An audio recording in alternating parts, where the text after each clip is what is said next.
This is a Fifth Estate Winning Headlines, your media police post. In this segment, we summarize the headlines that you may have missed this morning. But we also take a look at the political pieces that we call cartoons in this country. Today is the 16th of September, 2021, and I am GW. And I am Serbia. I am CS.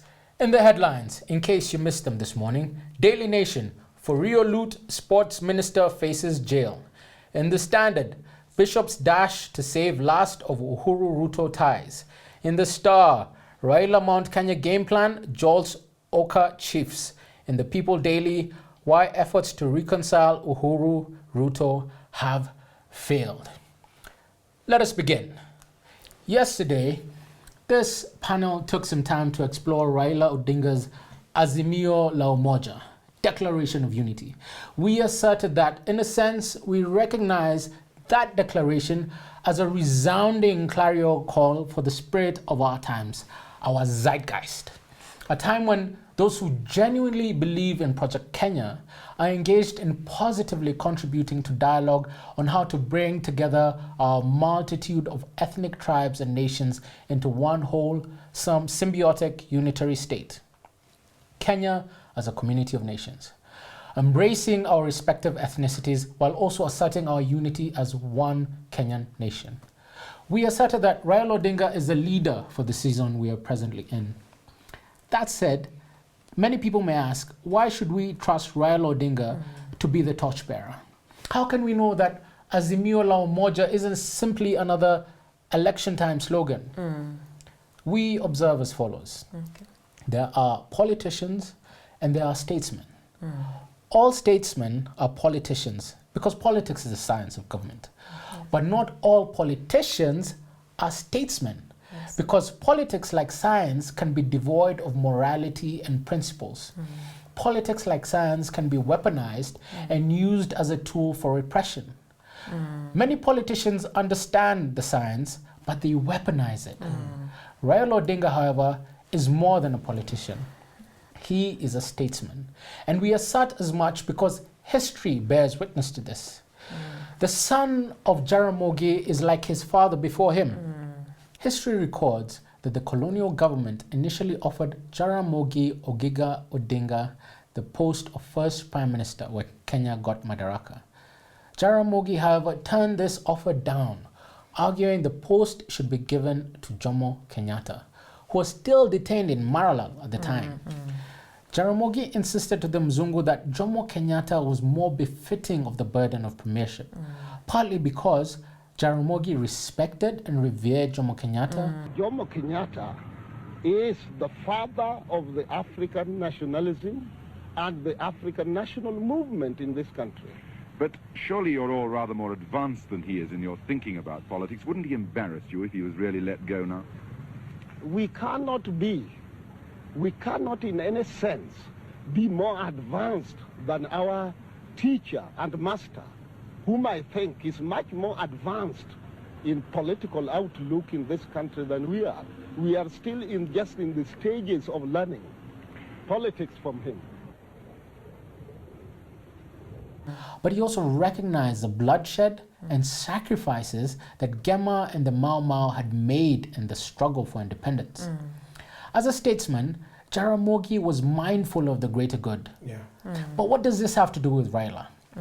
Yes, Raila said Kibaki tosha. Correct. Yes, Raila got into a handshake with Uhuru Kenyatta. Correct. But that is not all.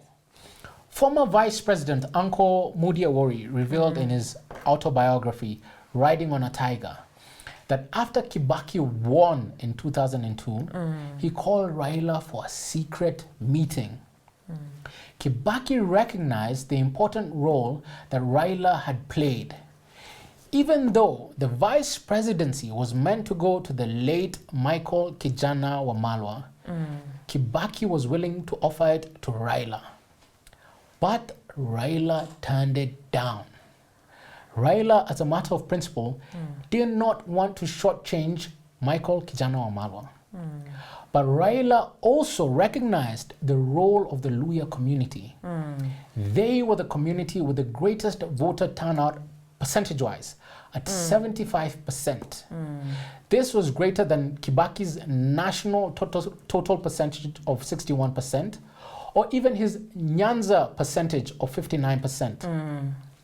Raila could have been vice president in 2002, but he did not want to neither wanted to shortchange Michael Kijana Wamalwa nor the Luhya nation.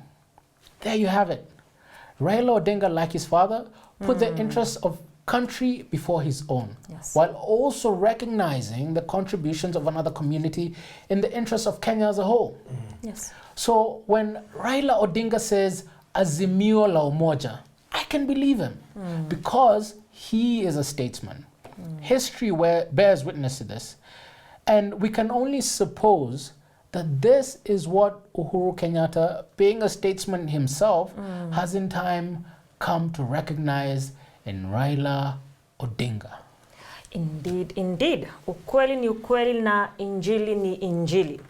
And on that note, today I would like to address Martha Karua. Iron Lady. And I want to begin with some accolades. We suggest that she is among the last true statements in the country. The only man in Mwai Kibaki's government who could stand up to Kibaki himself. The avid crusader of justice who fought in the second liberation of the country. A governance expert that transformed a whole ministry. The principled woman who set a precedence by quitting her cabinet position in 2009 rather than betray her conscience. And the revered politician who has consistently fought for women's rights since 1987. To date, Raila is yet to state his running mate. I would therefore like to take this opportunity to call on Martha Karua to step up and be the agent of change this country needs. And she can do this by taking her place next to Raila and working with him to transform this country. I submit that these two are the best partners to continue the legacy that Uhuru will leave. We hypothesize that when a people cannot agree on which man will take leadership, the next natural option becomes a woman. Power abhors a vacuum, and Martha Karua has never shied away from filling in the power vacuum. So we call on her to drop the dead weight of parasite politicians around her and come serve the country. In 2013, it was time to choose a Mudhamaki, a prince for the country. And his duty was to lay the foundations of economic acceleration in the country. Now for 2022, what we need is a Jamba, a warrior to safeguard our gains, which are the legacy projects, and to continue where Uhuru left off. And Martha is the Jamba that Mount Kenya and the whole country needs. She is tried and tested. Going back to 1992, even before most hustlers were born, and even before the age of the woman was in vogue, she had already won the Geshogo MP seat, giving GK Kareithi a resounding defeat. And you better believe, GK Kareithi was no ordinary man. Not at all. But the kingpin of Kirinyaga. Yes. The takeaway point is this: that a Raila Karua ticket is unbeatable. It is simply unbogable. We know that Gema plus somebody will play the role of the kingmakers because of their populous numbers. Let's face it, the numbers speak for themselves. For Raila to be president, he only needs an additional 6% plus one vote for his to his strong base of 44%. And as sure as the sun rises in the east, Martha Karua will definitely marshal more than 50% of Gema votes as a Gema candidate. So Martha, our democracy is at stake and we need you again, just like in 2002 and in 2007. As Franklin Roosevelt, in his infamous speech, called upon the army to defend the nation, our nation is calling on you to protect its people, its territory, and its interests. And I am sure we will triumph. So help us, God. That is a powerful invitation to the Iron Lady. GW, what's your submission today? This is my submission. The headlines today are preaching a message of reconciliation. The leaders of the church are sending a message to country that their leaders in high office need to break the stalemate. But a closer look at the past will tell you that there is much more than meets the eye when it comes to reconciliation between Uhuru and RUTO. To understand this, one must look at the differences in their leadership style and in their ideologies. We suggest that RUTO is playing a finite game and Uhuru is playing an infinite game. Completely. The finite game which RUTO is playing is one where the actors are known, it is played under a set of rules and has a clear objective. All right. Like a race, it has a start And a finish. and a finish. In this regard, the 2022 election will be a finite game with known players, with a set of rules, and its purpose to put a president in place. But infinite game, has envisioned by Uhuru, is a little like chess. It has both known and unknown players. The rules constantly change without notice and is more than just about a winner and a loser. Yeah. Our submission is this. RUTO is limiting himself to the finite game, and Uhuru and Babaman's game is infinite.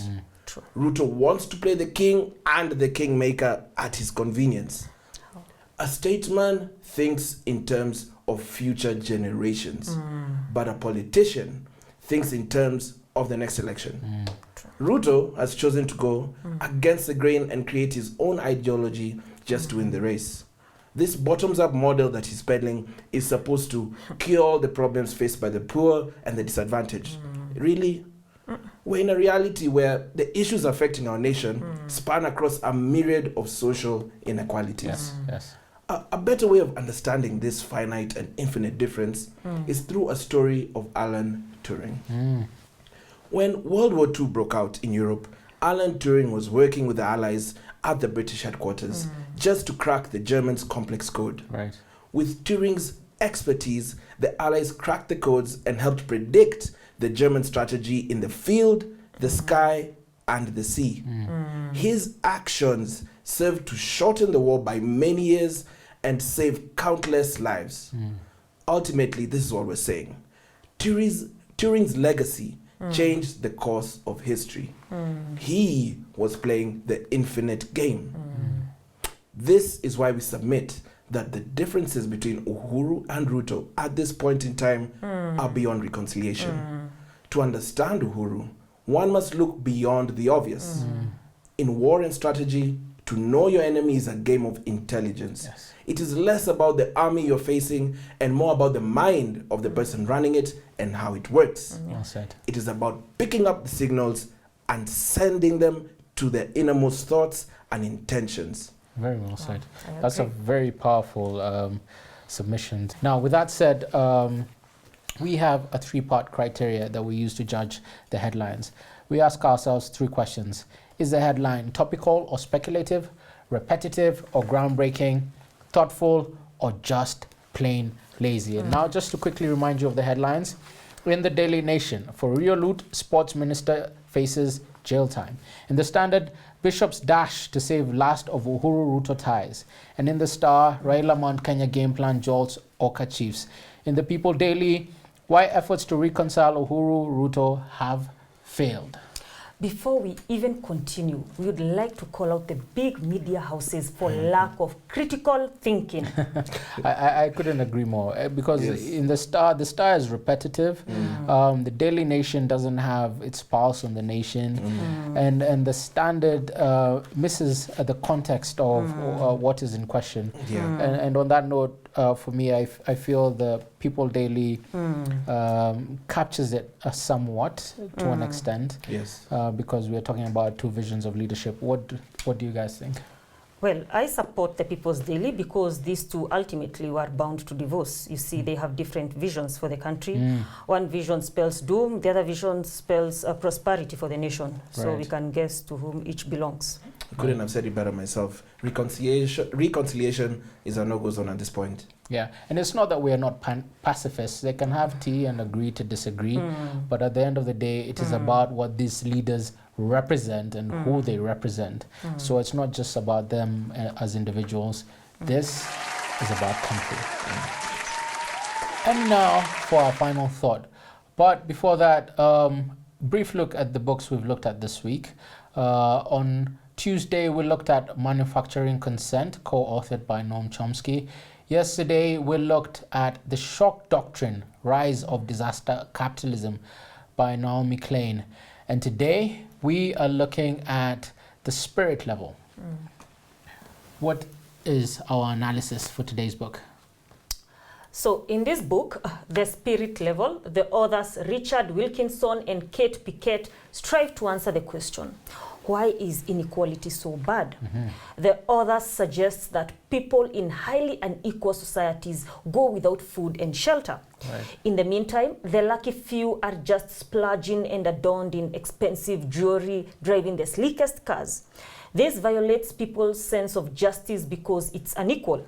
The book explains to us that inequality is mainly bad because it makes status differences more extreme. This then generates insecurity about our worth, and in turn it leads to stress, health problems, and other negative outcomes.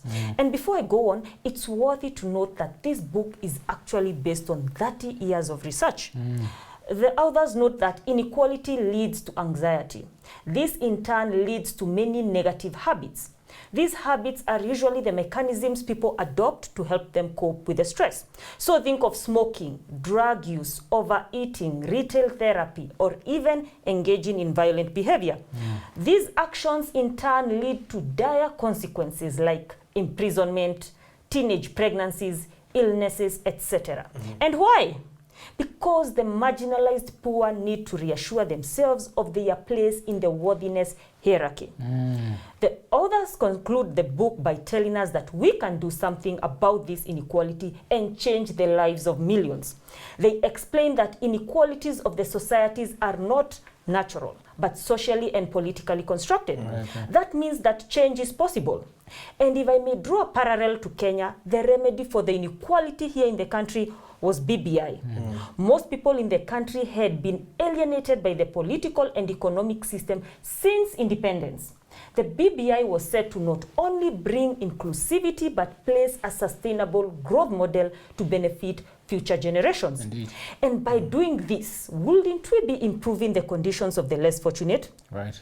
Guys, come on. And wouldn't this reduce the inequality stress? It would. So we should actually be relieved that there are politicians out there who want to do genuine good by attempting to rescue the BBI bill.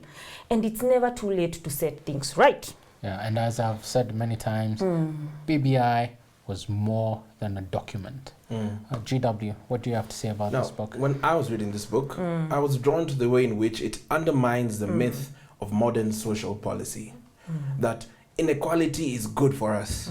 On both sides of the divide, whether left or right, this idea or acceptance that a high degree of income inequality is needed to enhance economic prosperity.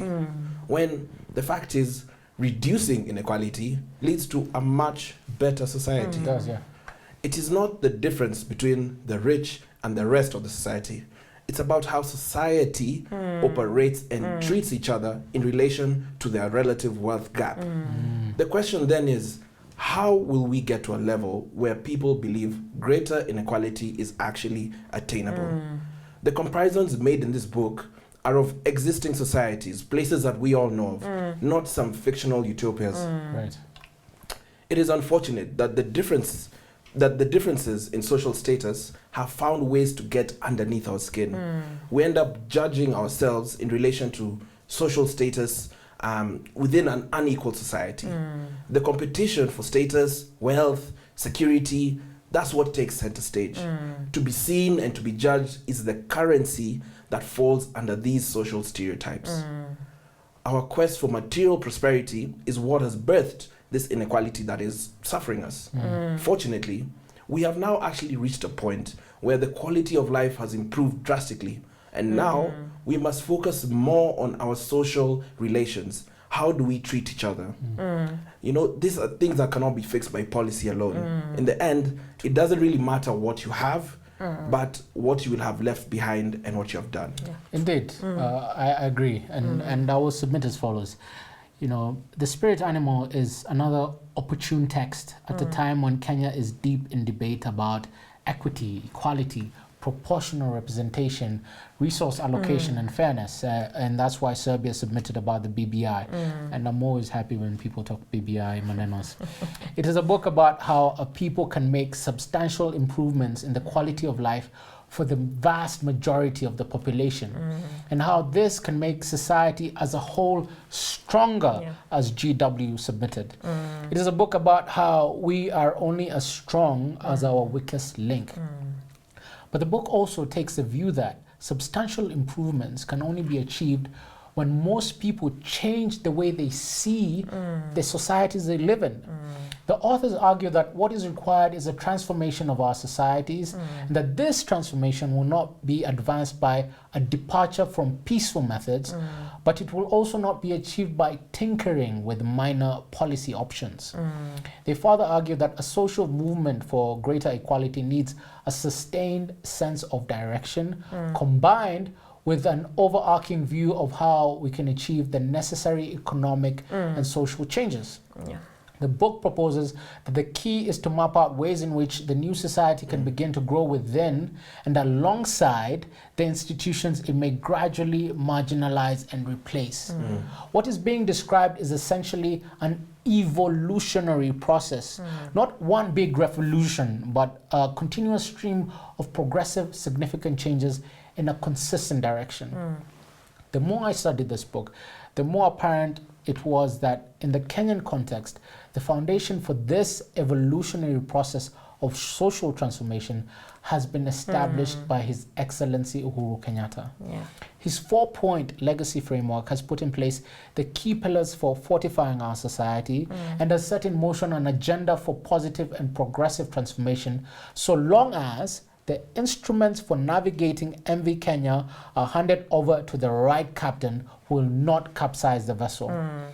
The pillars for our evolutionary process were highlighted by the president earlier in the year when he introduced the 4 frames, the 4 legacy frames, into our lexicon. Number 1, political stabilization. Number 2, economic acceleration. Number 3, big push investments. And number 4, the restoration of the dignity of our peoples. This has been the Fifth Estate winning headlines. And on a day when we had a winning headline from the People's Daily, we'll leave you with this quote from G.K. Chesterton. The bully is a man who acts on the assumption that he will not have to fight. Now, kindly do not forget to subscribe to our YouTube channel. We're also on your TV screens. You can find us on Pang Free to Air, GoTV, and StarTimes. And you can also find us on social media. Be blessed.